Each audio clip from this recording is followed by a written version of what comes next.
tere, Aavo siin. Tänane päev algab Harkust ja ma olen siin Angera T38. See on siis tegelikult Corsa Motorsi ukseesine. Ma ei hakka väljast hetkel filmima, kuna õues on päris kole tuul ja Sander juba võtab mind sealt vastu, nii et ma lähen sinna sisse ja siit me saame kätte mu driftiauto Blokikaane, mille lugu on seekord veits teistsugune, sest et seekord läheb Blokikaane edasi siit Soome, kus tehakse sinna solid lifterid ehk siis kaotakse ära hüdrotõukurid ja lõigatakse nukkvõllid sellele sobivaks.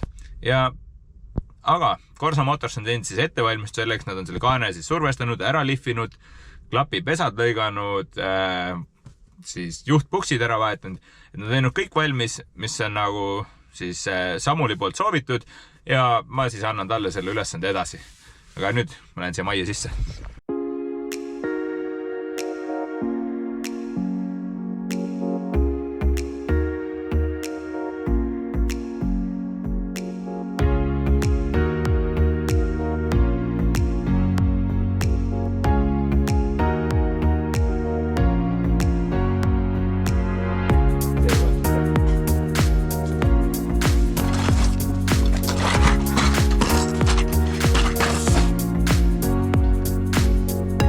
Nüüd ma olen siin Corsa Motorsi töökoja poolel ja ma siin liiga palju ei filmist, et siin töö käib ja ma ei hakka töömeeste tööd segama. Selja taga on lihtsalt näha värskelt valmivaid tükke. Siin on siis just lihvitud kaaned ja neid asju tehakse siin samas majas, samamoodi tehakse kõik klapitööd. Taustal on kuulda ikkagi tööhääli ja inimesed töötavad, et ma maja sisu täna pikalt ei filmi, aga me tuleme siia kindlasti tagasi ja äkki näeme, kuidas mõnda tööd ka päriselt tehakse. Aga mitte täna siis. Niimoodi lihtsalt Aa ja tema Ford Pidurid on peal Kuredi ma remid on kõik on lapikuks seisnud ja mida kõike seal veel on Aga oleme kogunenud täna siia et panna sellele V8-le see ajal sisse nii kurb kui ta ei ole aga meid on võistluseni jäänud ainult 15 päeva aga teisel BEM-il pole veel mootorikki veel maha võetud. Nii et täna tuleb mootor maha võtta ja tuleb teha tööd. Praegu on siuke seis, et kaak on siin arvutis. Ja siin mingi vend sätib midagi räigelt. Sest et seina peal on üks kiri, mis ei meeldi. Ja me veits edasi siit.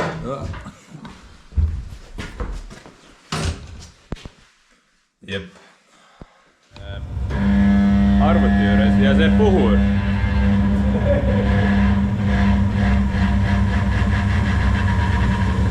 Läks käima. Päris tüütu. Nii et meil on siin väiksed tehnilised tõrked arvuti osas, aga Keijo ja Firo võtsid ennast kätte ja hakkas midagi tarka tegema. Nad mõtlesid, et mahume koos ühte pakiruumi ära.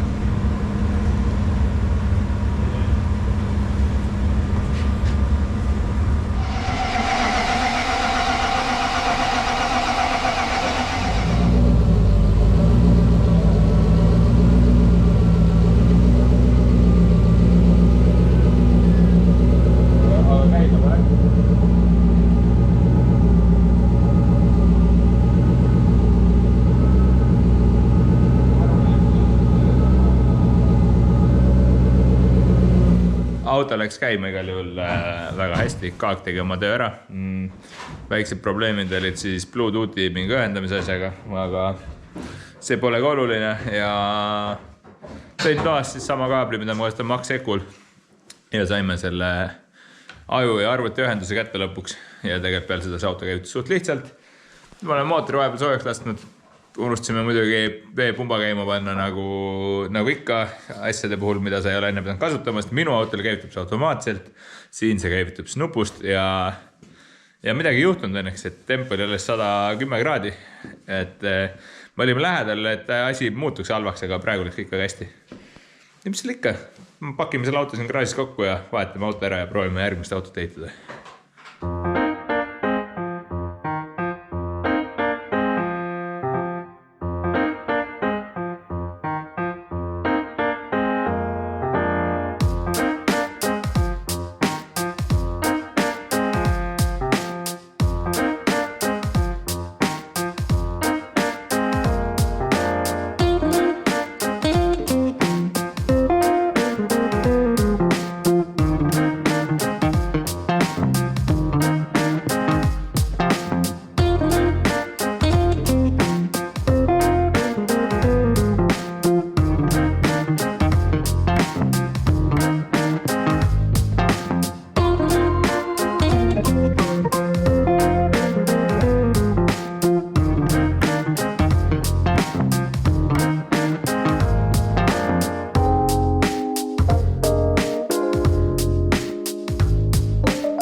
mootor maas.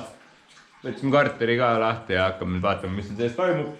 Pealtnäha on kõik väga ilus, aga mis siin tegelikkus on, seda me ei tea veel. Nii et võtsin kruvimist ja siis saame vastuse.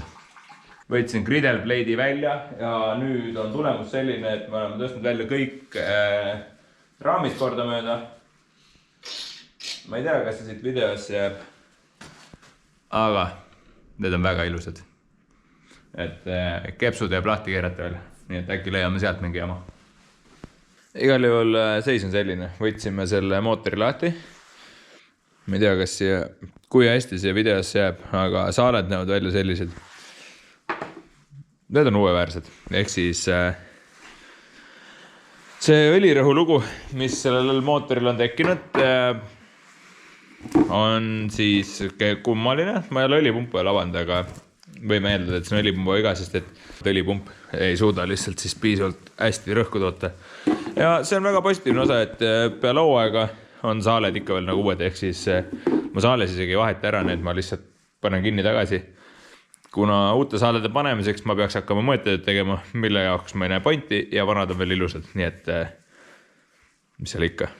Täna lõpetame sellega ja proovime selle mootori kokku panna lähipäevil, et saaks selle siia auto peal tagasi. Sest meil on siin tegelikult majas veel projekte, 46 ja on 2 tükki lausa. Siin on siuke poolik saladus. Mis sellest täpselt saab, eks seda näeb hiljem. Siin on praegu paigalt lihtsalt mootori makett, et ehitada vajalikud asjad siia külge ümber.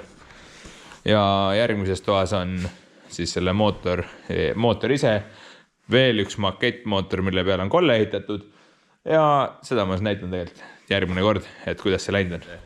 Tööd majas on jõhkralt palju, autod on veel valmis saada.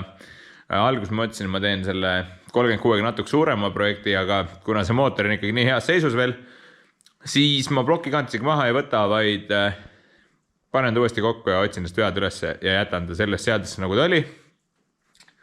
Et oleks valmis sõiduks ja 46-ga siis hakkame muudatusi tegema, aga need on siis seotud ainult vastupidavusega, mitte siis sellega, et seal oleks mingid suuri probleeme. Jätkan siis veits mootori asjadega ja tulemus selline, et kepsusaaled on kontrollitud, raamsaaled on kontrollitud, need on kõik väga ilusad, hakkasin siis mootorid kokku panema ja enne võtsin veel õlipumba lahti, ütleme nii, et õlipump nagu välimuselt ei reda. Ma olen ta suutnud juba ära komplekteerida uuesti, et ma sisu ei saa näidata, aga võin öelda, et pealt vaadates ta nägi väga ilus välja. Nüüd ma võtsin lihtsalt ühe endise õlipumba, millega ma olen kunagi sõitnud.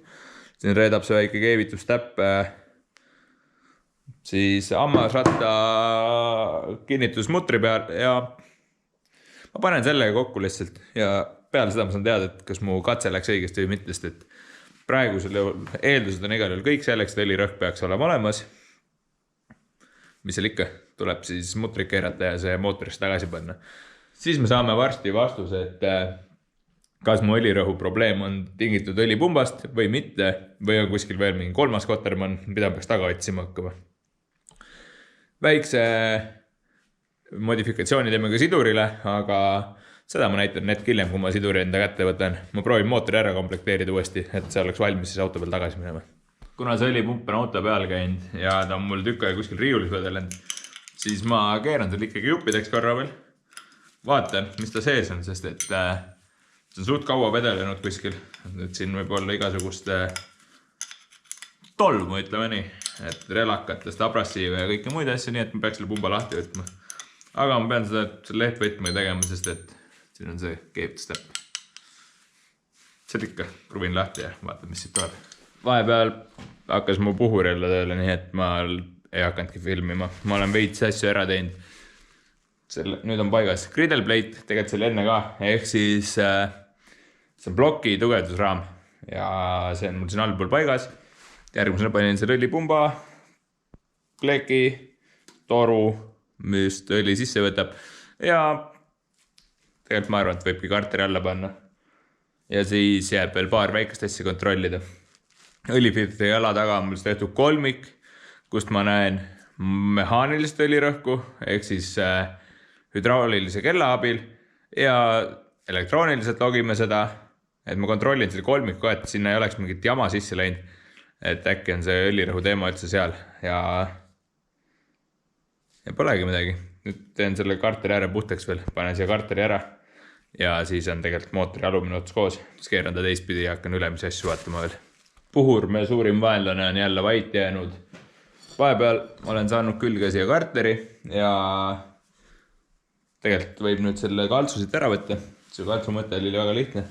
Mitte lasta õli siis kolle teibi peale, et kui mootor tagurpidi on, siis see puhur hakkab jälle pihta. Nii et ma keeran mootori ringi vahepeal. Puhur jäi uuesti vait, nii et võib jätkata. Keeras vahepeal mootori püsti ja nüüd järgmine asi on, siis oleks vaja siit võtta lahti see õlifiltri alaga üles see kolmik, et tegelikult siit ülesse poole lähevad seal õliandurid ja mehaaniline kell ja alla poole tuleb siis turboõlitus, et ma võtan see jääks lahti, sest et siin sees on suht peenikesi kohtasid. Ma kontrollin, et seal ei oleks mingit mustust, mis loogika järgi pole siin olemas, aga kontrollima peab, sest et 2 korda ühte ämbrit ja jala otsastud on ikkagi valus.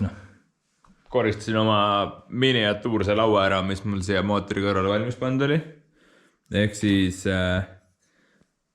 panin siia peale siduri valmis. Siin on väiksed modifikatsioonid ja ma täna neid enam tegema ei hakka, kell on tegelikult juba 00:47, et siis ma hakkan neid täna tegema, aga mitte enne magama jäämist.